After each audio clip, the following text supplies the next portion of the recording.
మోయినుద్దీన్ గారు కొద్దిగా సమయం లేదు. మీరు క్లుప్తంగా మాట్లాడండి.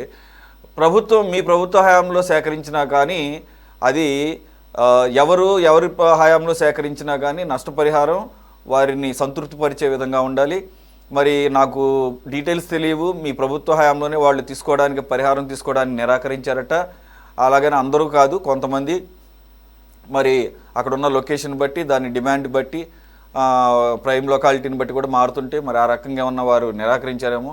బాజీ గారు అన్నట్టు వారిని బతిమాలో, వాళ్ళకి బుజ్జగించో, ఏదో రకంగా అవసరమైతే ఇంకొన్ని ఎక్స్ట్రా ఫెసిలిటీస్ ప్రొవైడ్ చేసో ఇచ్చేయాలి. ఒక ప్రభుత్వంగా, ఒక తల్లిలాగా, ఒక తండ్రిలాగా.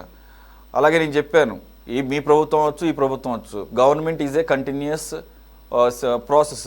అది ఒక 5 సంవత్సరాలకు ఒకసారి పార్టీలు మారినా గవర్నెన్స్ అనేది అలా కంటిన్యూ అవుతూనే ఉండాలి, ముందుకు సాగుతూనే ఉండాలి, in the interest of people and the welfare of the people.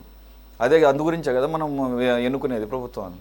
So ఏమంటారు, మీరు ఎందుకని వారికి కావాల్సిన పరిహారం అప్పట్లోనే కల్పించుంటే ఈ పాటికి ఈ సమస్య ఉండేది. అలాగని చెప్పేసి దీన్ని ఎవరు సమర్థించరండి. ప్లీజ్. సురేష్ గారు మీకు 2 చేతులెత్తి నమస్కరిస్తున్నారు. లక్ష్మణ్ గారు చెప్పిన మాటల్లో, మీరు చెప్పిన మాటల్లో, బాజీ గారు చెప్పిన మాటల్లో చాలా నీతి నిజాయితీ ఉన్నది.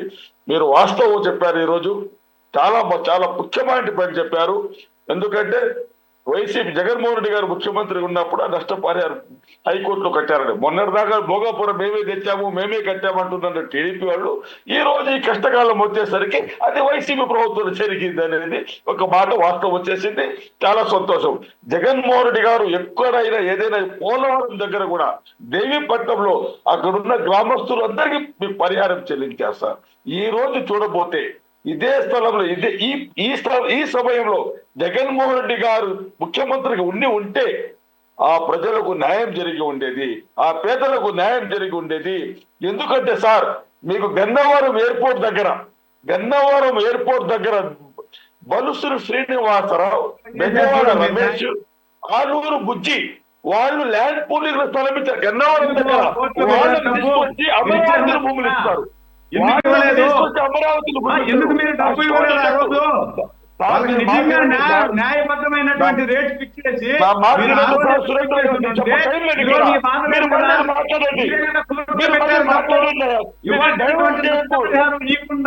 కరెక్ట్ గా వాళ్ళకి లెక్కేసి సురేంద్ర నాయుడు గారు ఒక్క నిమిషం. సురేంద్ర నాయుడు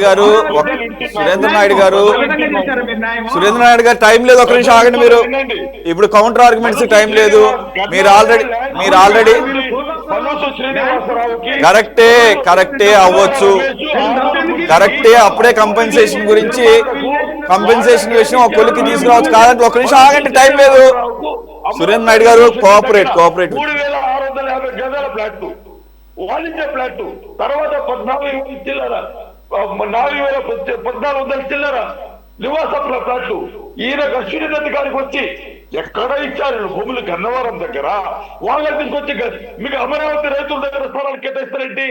అతన్ని తీసుకువెళ్ళి 17,500 చిల్లర ఎకరాలు వాదిస్తారా మీరు?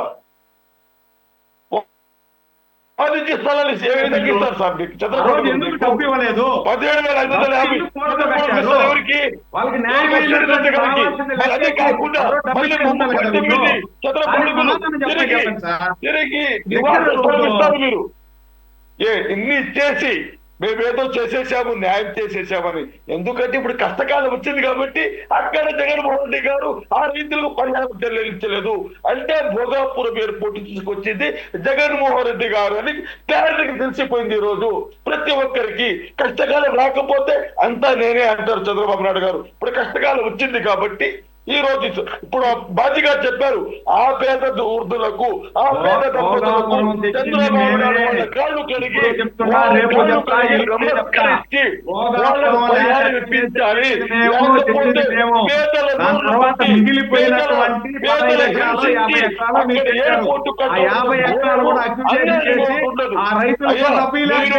మీరైతే ఎవరైతే